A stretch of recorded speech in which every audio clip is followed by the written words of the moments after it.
Good morning, brothers and sisters. This is a prophecy report entitled Just the Beginning. On February 6th, Michael Snyder posted an article titled, "The Giant Earthquakes That We Just Witnessed in Turkey Are Just the Beginning." Snyder cited an Oregon State University study by seismologist Tyler Metcalf that said, quote, "A major earthquake in one part of the globe can cause large earthquakes in other parts of the globe."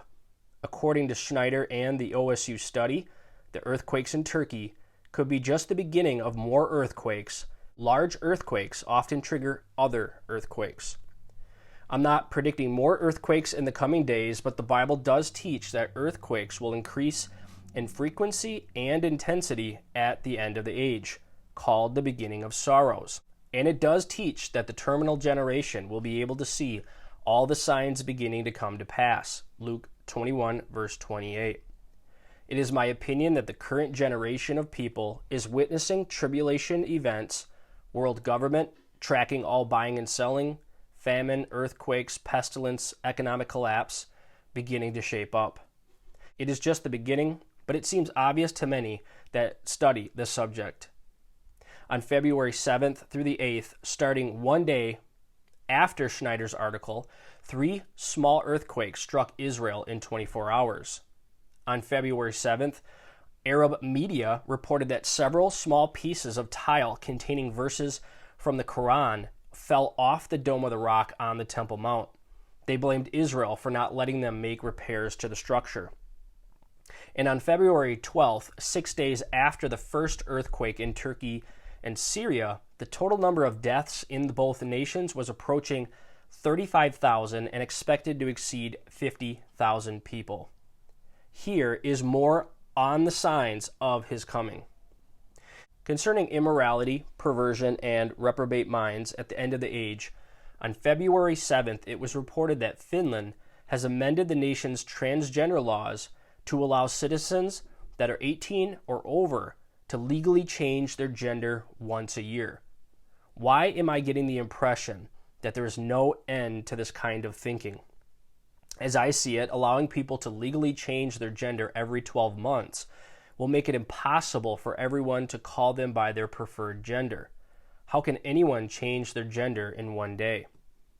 On February 8th, it was reported that this spring, 2 groups in the Church of England will meet to explore the use of gender-neutral terms when referring to God. A spokesman said God is not changed.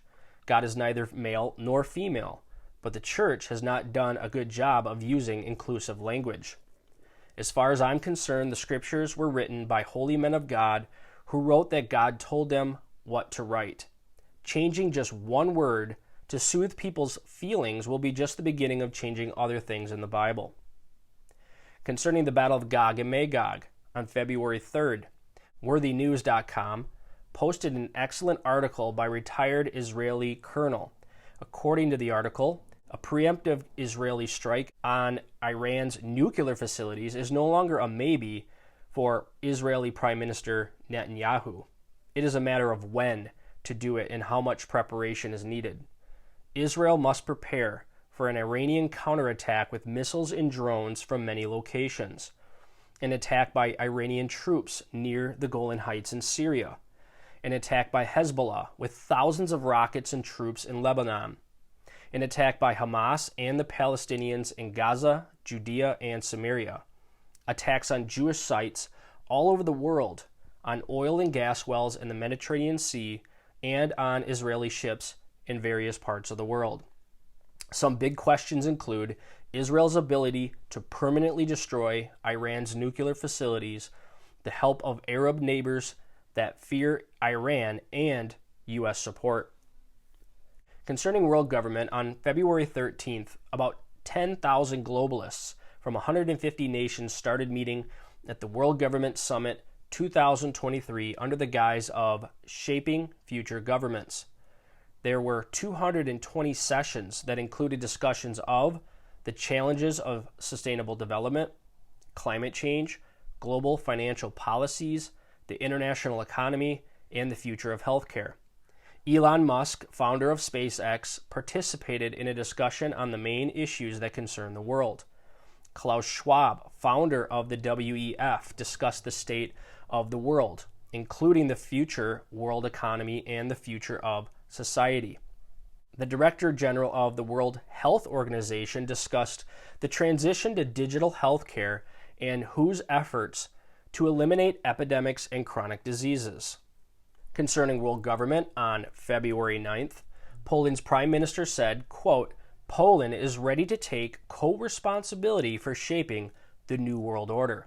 He called for more international help for Ukraine and opposed a ceasefire in Ukraine's war with Russia.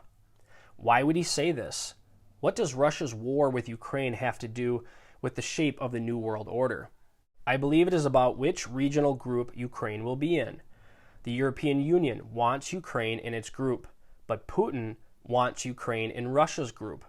Poland wants Ukraine to be in the European Union. Concerning world government, in an interview titled English journalist James Delingpole speaks to LifeSite News about globalists and God, on February 10th, it was reported that Delingpole, a famous writer for several major publications, accused shadowy figures in government, the media, and Big Pharma of colluding to impose the Babylonian slave system upon the world, make everyone on earth a slave to a very narrow group of controllers. Delingpole talked about his salvation during the time of global upheaval. He said the things that are going on are a part of God's plan. He said people can oppose the cashless society by using cash, and he encouraged the informed to expose the globalist plan to as many people as possible.